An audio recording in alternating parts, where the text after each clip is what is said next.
दी आज संक्रांत आहे, आज काय स्पेशल? तिळगुळ पोळी.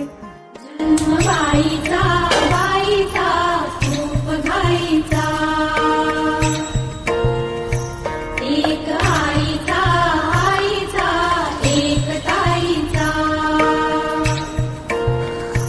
जन्म बाईचा बाईचा खूप घाईचा, एक आईचा आईचा एक ताईचा.